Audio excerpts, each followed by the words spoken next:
word sati, the Pali word sati, means remembering presence, being aware of what's going on in the moment.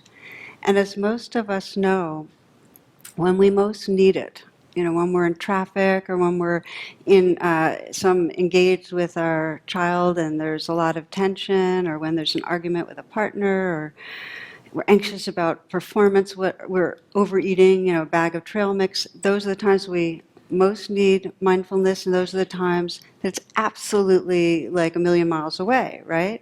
So the big question is, in this practice of remembrance, is how to remember, right? I mean, we know that. I was reflecting on this, and I remember one of my father's favorite little stories of a elderly couple, and they're having an amiable conversation, and one says to the other, "Hey, Fred, so how was your experience with the memory clinic?" And Fred said, "Oh, it was great. They taught us all sorts of cool tricks, association and visualization." And his friend says, "That's great. What's the name of the clinic?" Fred goes blank, and he's thinking, and finally this broad smile crosses his face. He goes, "What's that flower with the long stem and the thorns?" And his friend says, "Rose." He goes, "Hey, Rose, what was the name of that clinic that..." I heard that one a lot growing up.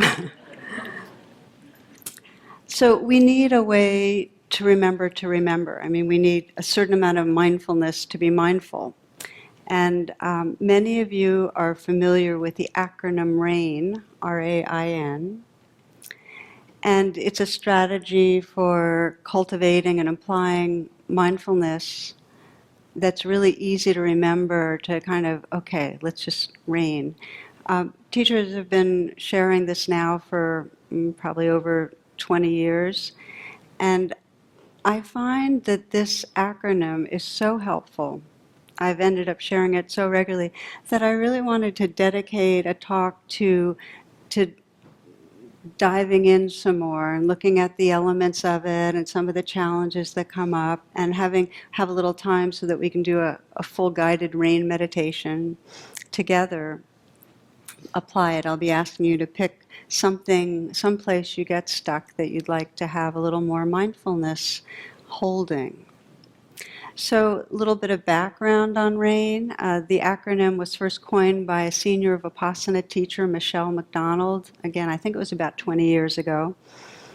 The version that I've been teaching for the last, now it's probably about 12 years, expands on the original in a very specifically. I added an explicit emphasis on kindness, because that wasn't in the original acronym, an emphasis on a kind of intimate attention, quality of attention.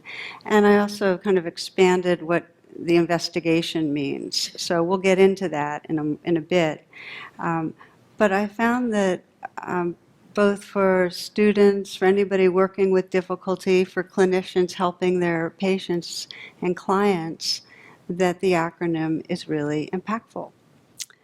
So to begin with, the elements of the acronym RAIN are, the R is to recognize, which means to, and I'll go through them very carefully in a little bit, but recognize means to notice what's going on in the moment.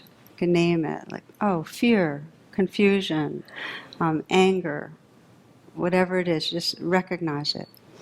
The A of RAIN is to allow it, which means don't try to get rid of it. It's almost like this pause where you make space and let be for the time being. Just allow it. You just let it be as it is. The I of RAIN, once you've allowed it, you can sink in a little more, is you say, okay, so investigate. What is going on here? So you begin to explore the dimensions of the experience. You say, okay, how does this feel? And is there something I'm believing right now about myself? And what's the actual sensations of the experience? So you kind of go in more. But if you do that and you don't have an attitude of friendliness or kindness, the investigation can actually have a tinge of judgment or aversion. So the I, when you're investigating, also includes a kind of intimate attention where you're really offering a quality of gentleness or friendliness. That's R-A-I. The N, there's nothing that you're doing with the N. The N is the fruit of the R-A-I, with the recognizing and allowing and investigating and offering this kindness. There's a quality of presence that ends up unfolding that is the N. There's a shift in identity where you're no longer the beleaguered self, the victimized self, the angry self, the fearful self. There's a sense of resting in that presence that is caring, open, awake, tender. There's a shift in your sense of who you are. That's the N, and the N is not identified. You're not identified with the kind of narrow, egoic, reactive self. But you can also think of the N, some of you might prefer that you've come back to your natural, loving awareness. You're back in the wholeness of your being. So those are the elements, and I'll give you some examples of how it works and we'll practice. But I'd like to first kind of describe almost in terms of the dynamics of it, how that works. And one of my favorite ways of understanding rain comes from Dan Siegel, who's a neuropsychologist, and he says, he takes the hand like this, and he says, okay, you're going to think of your wrist as your spinal cord that's going into the skull. It's your brain stem, okay? And then he takes the thumb and he says, this is the limbic system, fight, flight, freeze, and so on. And then the fingers over it, we've got the whole brain now, the frontal cortex, okay? So brain stem, limbic system, frontal cortex. So this is our brain. And generally the way things work is information flows up and then it flows down through there's information going up, and then the frontal cortex regulates and sends more information down. But what happens when there's too much stress is you can flip your lid, right? So that what happens is you no longer have the value of the frontal cortex feeding down information like, hey, let's get some perspective on things, and yes, this has happened before, but you've worked it out, some humor, some wisdom, mindfulness. Okay, let's just notice what's happening. All of that is the frontal cortex. We no longer have access when we flipped our lid. Okay? So what intentional mindfulness does is it notices that, because there's still some mindfulness that's naturally part of who we are, and it begins to name what's going on and allow what's going on and activate the frontal cortex so it's re-engaged and we're back in an integrated system. Isn't that cool? So that's how it works. I mean, rain, this arousing of presence with the recognizing, allowing, investigating, actually re-engages the frontal cortex. And with that, when I say frontal cortex, the whole network that's described as the compassion network, and then that larger viewing of mindfulness.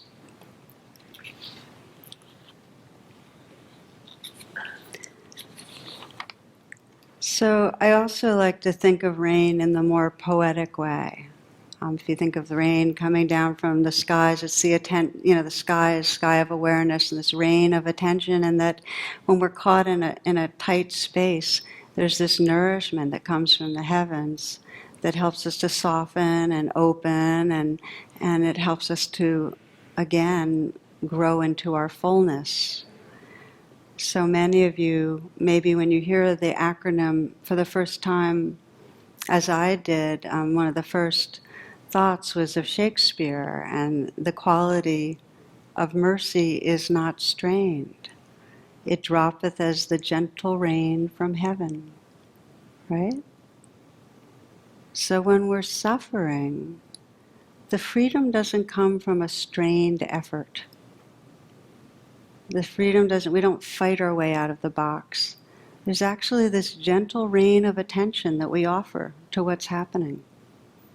And in that gentle attentiveness, we begin to reopen and re-inhabit the fullness of our being. We have access again to our resources. Or back to the scientific way, we have access to the frontal cortex. So let's explore a little bit about when rain is needed.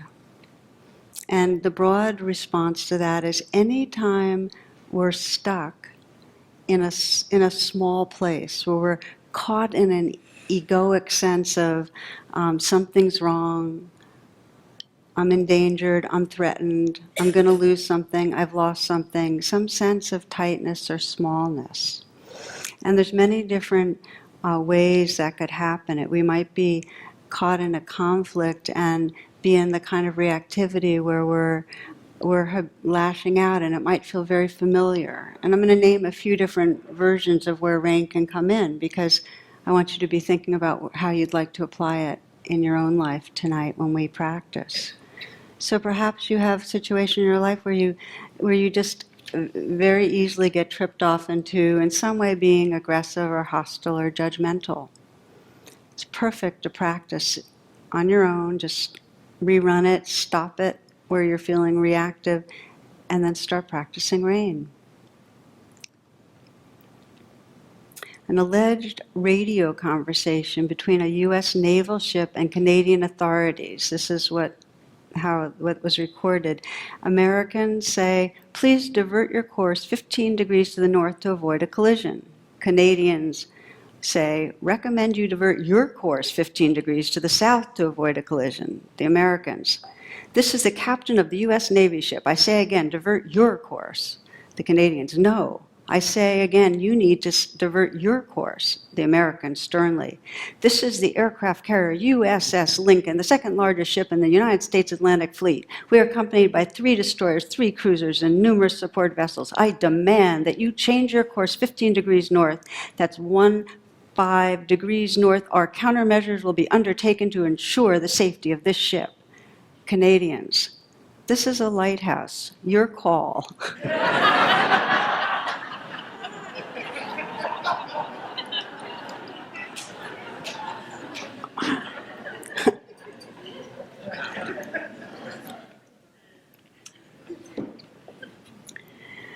So it's a silly example, but we get it that our aggression does not work.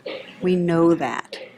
So it may be that kind of situation, or you might be choosing another one of our stuck egoic states where we're caught in what sometimes I describe in radical acceptance as the trance of unworthiness, where we really get that we've been comparing ourselves to others or to a standard that we have for ourselves, and we're feeling that sense of failure, that sense of falling short.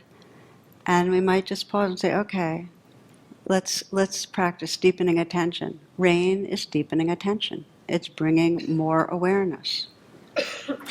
So I remember for myself, when I was writing, after I finished writing Radical Acceptance, and I was really, the trance of unworthiness, I talk about it a lot. I went on book tour. I went to Naropa, which is a Buddhist university in Colorado, to teach about this. And they had a poster of me and a big picture of me to announce the course. And the line under the picture said, "Something is wrong with me."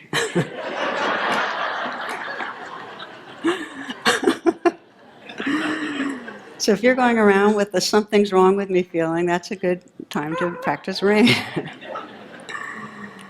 Okay, another domain where this is, again, I'm kind of giving descriptions of where we get small, where we get into our egoic self, and each of these really are trance states. And by trance, I mean in these moments when we're being aggressive or we're comparing and feeling small, we've lost sight of our natural wholeness, the N of rain. We're identified with something small and separate and deficient. Now, sometimes the expression of that is a kind of restlessness or an anxiousness, where we start kind of just doing things because we're just not wanting to be with what's here. And that's another, if you see yourself, whether it's the more obvious addictive behaviors, but in some way you're running away from just being, and often it happens with, going on the internet or watching extra TV or daydreaming or shopping. Here's one example. written by an elderly person. He says, working people frequently ask retired people what they do to make their days interesting. Well, for example, the other day, Mary, my wife, and I went into town and visited a shop. When we came out, there was a cop writing out a parking ticket. We went up to him and I said, "Come on, man, how about giving a senior citizen a break?" He ignored us and continued writing the ticket. I called him a creep. He glared at me and started writing another ticket for having worn out tires. So Mary called him a jerk. He finished the second ticket and put it on the windshield of the first. Then he started writing more tickets. This went on about 20 minutes. The more we abused him, the more tickets he wrote. Just then our bus arrived, and we got on it and went home. We try to have a little fun each day now that we're retired. It's important at our age. So you might notice that your ways of entertaining yourself or diverting or distracting yourself are you're running away. Okay, enough of my illustrations. So one of the other domains that when we're in a trance, we're feeling separate, and we find that we are have habitual ways of distancing from other people, ways we stay busy or that we avoid being authentic or having real contact. One woman was describing, this is some years ago, being at a class with Ram Dass in Oakland.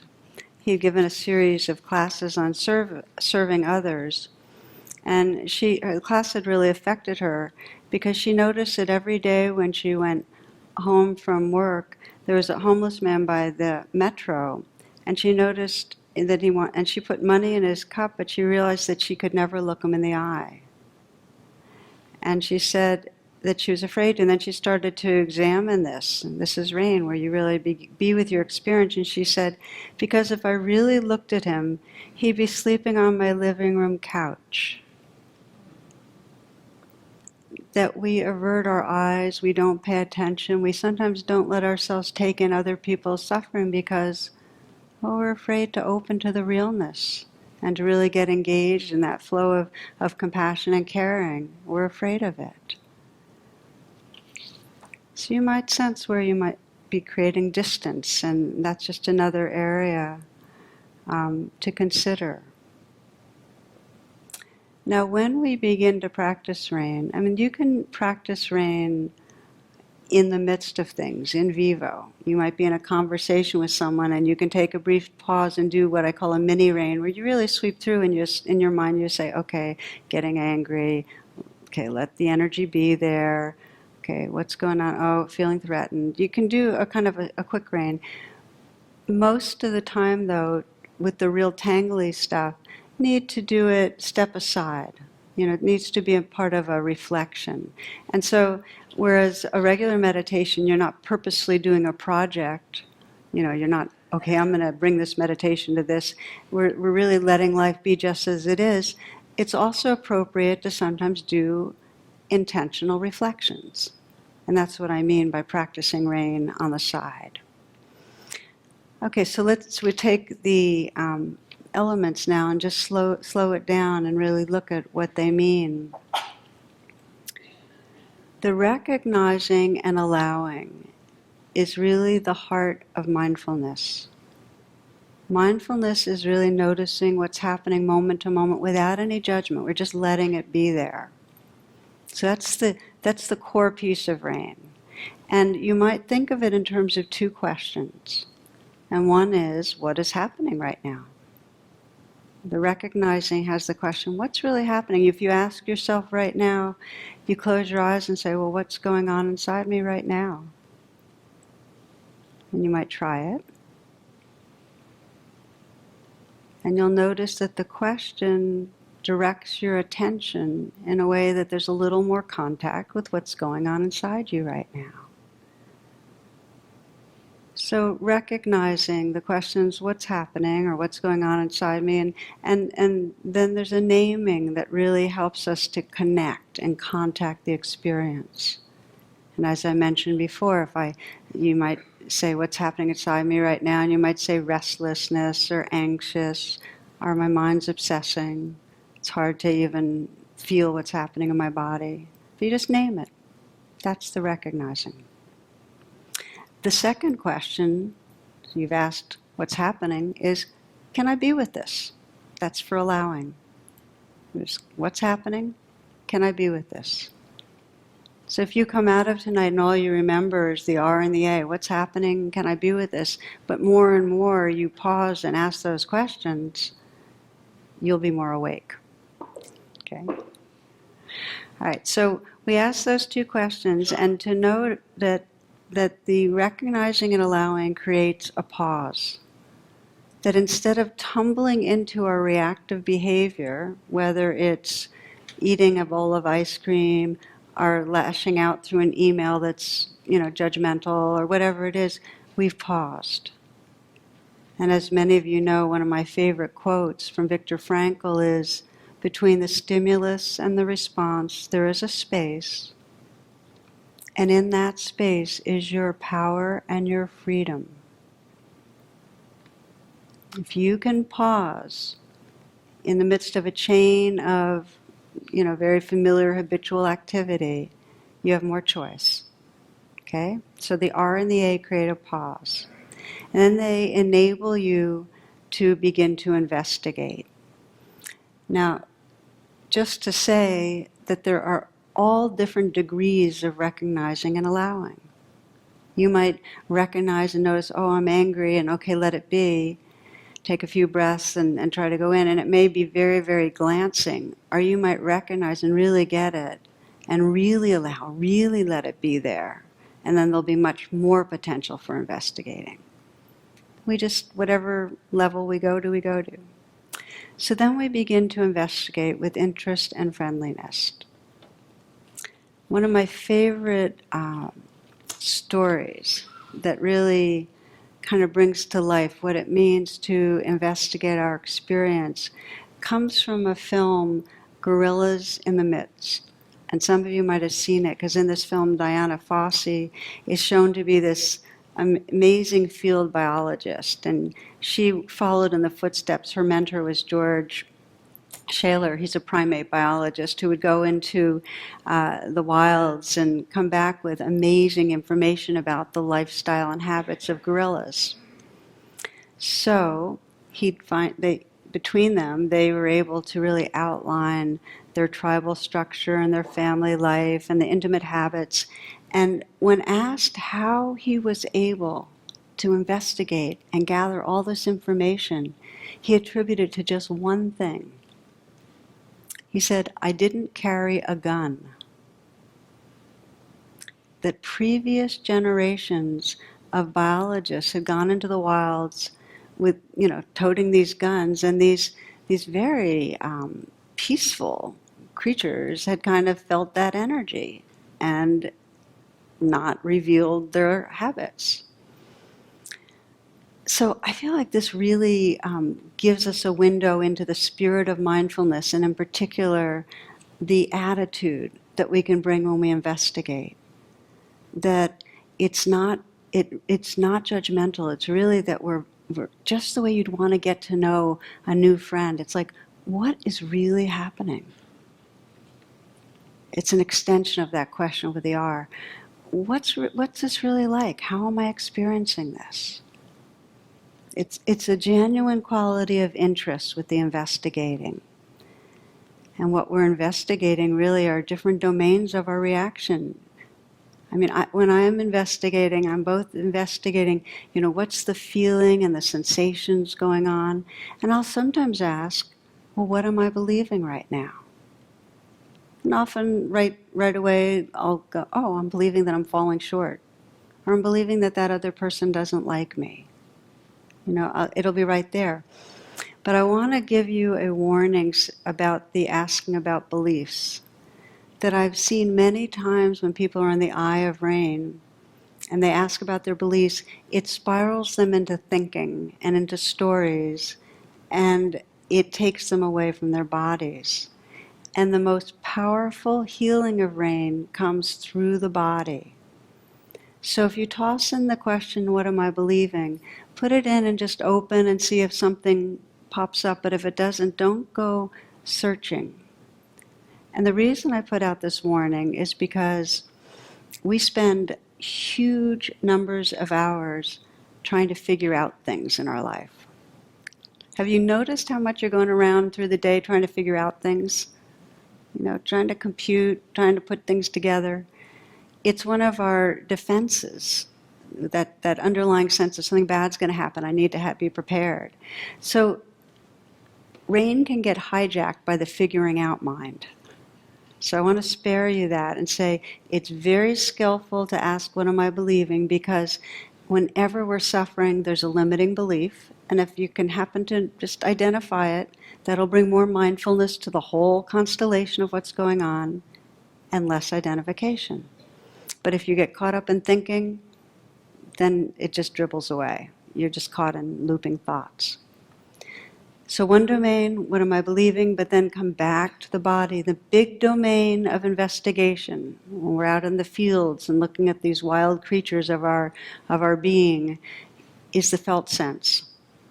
The felt sense is where it's at. The more you can investigate and sense the quality of sensations and the atmosphere in your body and what's moving and where it is, the more you'll understand the whole dynamic of what's going on. Now, as I said, if you're just investigating, but there's in the background some judgment, there's a gun, it won't work. The parts of you that are most vulnerable and most need attention will hide in the shadows. So I'll say that again, if there's judgment when you're investigating, it won't work. The only thing that dissolves the judgment that we have in such great supply is a very purposeful quality of gentleness and kindness. And hence, with the eye of investigating, it's a double eye. It's investigate with an intimate attention. Okay? Does that make sense? I mean, imagine if your child came home from school after being bullied and you wanted to find out what happened. The only way you'd be able to find out is if you created a space that was safe and kind, so that the child felt like telling you. Well, there's parts of us that feel wounded, and the only way that we'll get in touch with that rawness or tenderness is if there's an intention to be kind. You can't manufacture kindness, but you can intend it because your wisdom understands that that's really what's needed. You can intend it.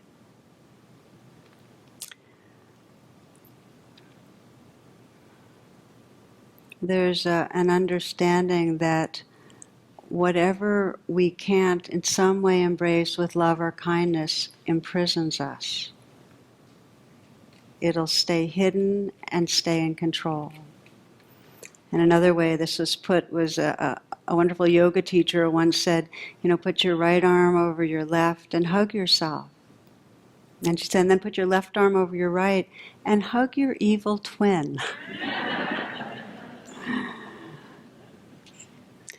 So, what we've named so far, recognize, okay, what's happening, and then the allowing, let it be there, just pause, and then we're deepening the attention. Let's investigate. How does this feel? Is there a belief about life that's playing into this and looping around? What's really the felt sense in the moment? There's other questions you can ask. One question I'll often ask is, what does this part of me need? What is it wanting? So you're ending up investigating by communicating in a way. But again, beware of going into thinking, because the information's embodied. That's where the mileage will come from. So then we have developed this presence with. That's what it is. It's presence with what's going on. And that is what unfolds itself as the N of rain, and we start to realize, oh, the what I am is not that self that was angry or victimized or whatever.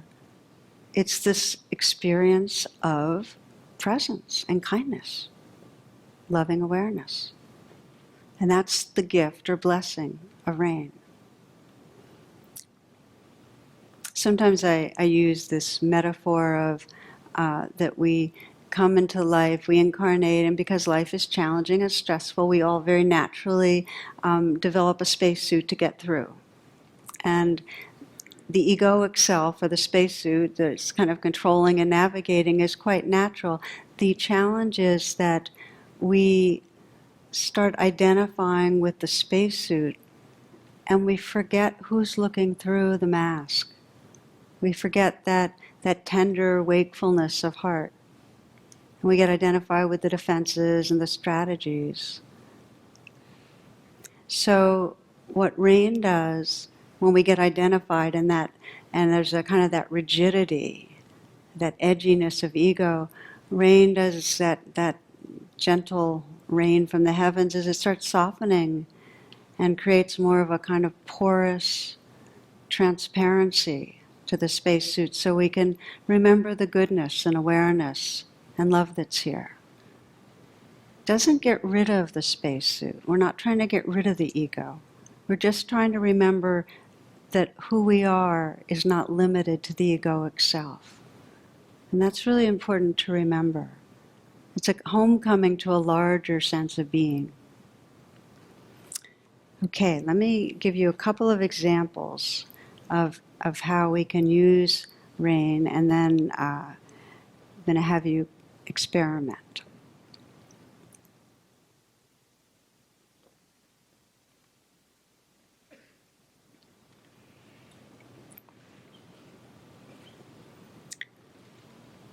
The two examples, one's more of a simple version of rain where it can be done, it can kind of sweep through a little more quickly. And this is a man I was working with a few years ago who was caught in being very judgmental towards his mid-20s son. His son had gone to the University of Colorado, liberal arts major, and then after he graduated, he went out there because he was in love with the winter sports, and also with with snowboarding, but also with mountain biking. So after he graduated, he got a job, as an instructor in snowboarding and skiing, and he worked in waitresses in the summer, and he managed to support himself and his girlfriend, and was having a really good time, and he felt really healthy and good about his life. And his father, civil rights attorney, whatever. It just did not match his idea of who his son was supposed to be, and he just kept running into that judgment. And then every time his son would visit, there would be kind of a tension, a standoff, because he couldn't really feel authentic without naming what he was disturbed about. So he started practicing rain with it. And he did it when he wasn't around his son, and he'd feel his annoyance and judgment. And he asked himself what he was believing, and his belief was, he won't meet his potential, and then he'll have a bad life. He'll be unhappy. And then he got in touch with his own feelings of failure. That what did he do wrong for his son not being more aligned with what might bring out his best potential. But underneath all that was fear. So that was what he really investigated, and he could feel the weight and the pressure of it, and he just practiced breathing with it. And every time he'd have the judgment would come strong, he'd breathe with it, and he'd bring a real gentleness to it. He'd just say, okay, this is allowed to be here, feel it, breathe with it. And he started finding in one particular round of rain that he stayed with it, and he could start sensing the space around it, around the judgment. So, and in that space he could sense how much he cared about his son, that there was the caring that was behind and under and inside the judgment. That was the end of rain, that he was resting in that caring presence. The judgment was still a habit that would float through, but it didn't have the charge. In other words, he wasn't believing so much of who he was and who his son was, and that something was wrong. That was more of a kind of narrative that he could see, but he was resting in something larger. That enabled the visits and tenor of the visits to change, because then he could name his concerns and have conversations without the energy of aversion. he could be a person that offered kind of wise discrimination. He'd say, well, you and your girlfriend, you're wanting to, because they wanted to get married and have a child, if you look, are you going to be able to really support that? And he could become an advocate without, and a supporter without that aversion. Part of the reason I share this is he had to keep doing it. Rain's not a one-shot. You don't do rain and then, oh, not identified any longer, free, enlightened, it's never going to come back. It's not like that. We do it, but then it becomes a lighter and lighter rain is needed because there's less and less of stickiness to dissolve. And so many rounds is kind of the message there. A couple of other comments on using rain in this way. One is that you might do a round of rain and it might not get to N. I have a lot of people that say, oh, I did it, but I just didn't get to N. I was recognizing and allowing it some, beginning to investigate, but it still was there. And so sometimes we don't get somewhere, and almost it's part of what's important is not to have a goal of getting to the end, but more the intention and the valuing of pausing and deepening our attention. And you can trust anytime you're caught in an old pattern and you pause and even just for a few moments say, well, what's going on? And can I be with this? That you're beginning a rewiring, that the neurocircuitry is beginning to change.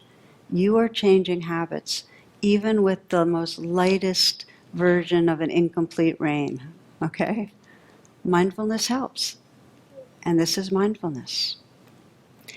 Now, a few other challenges people come up with in doing this, and one of the big ones is I make a big emphasis with the investigation to come to the felt sense.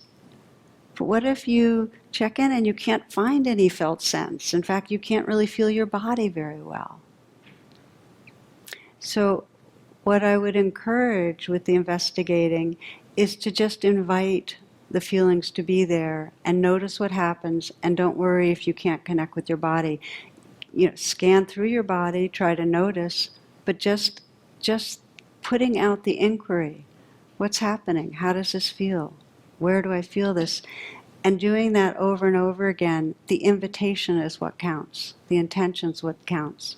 You're beginning to bring attention to what's there, and it will unfold itself as it's meant to. Like there's these little beeps that are coming to accentuate the point. All right, I'm going to give you one more example, and then I'd like to practice together. And this example is one some of you might remember from my life, and it's an example of when the patterning is very, very deep and emotional and challenging. And one of the most important rain experiences I had was somewhere in the midst of being pretty sick, because I was pretty ill for about 8 years on and off during that time. And at one point, I had injured myself, and I was kind of out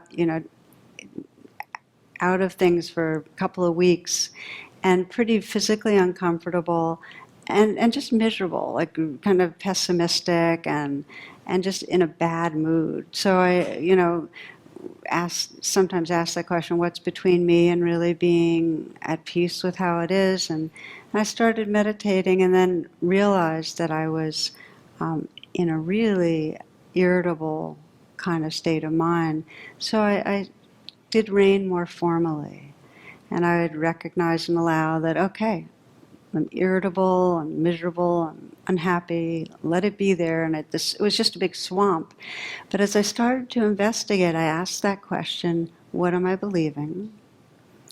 And it wasn't about the sickness, it was something is basically wrong with me, and it's for how I'm being a bad patient, a bad sick person. So it wasn't just that I was sick, but I didn't like the kind of sick person I was becoming. I didn't like my self-centeredness.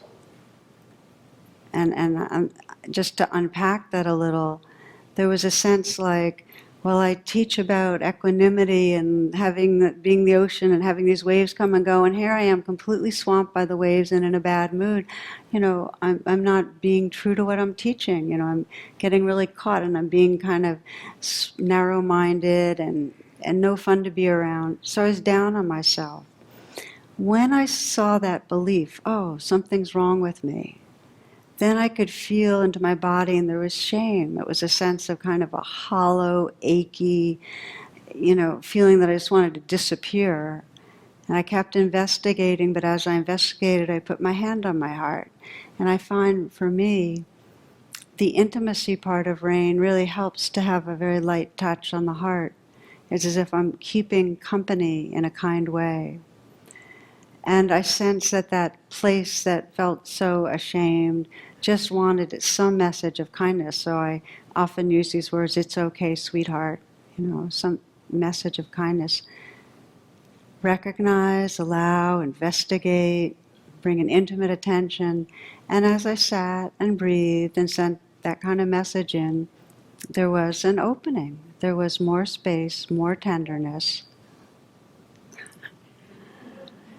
And again, it's what I call a real shift in identity from the egoic self that felt sick and miserable and bad about herself or how she was being sick and miserable, to a space of presence and kindness. That's the gift. So what that story, the reason I share that story, is a very important ingredient when you're practicing rain. And when there's a lot of stickiness, is the quality of self-compassion. And the more active it is, and the more full it is, the more the knots untangle and there's a resting in something larger.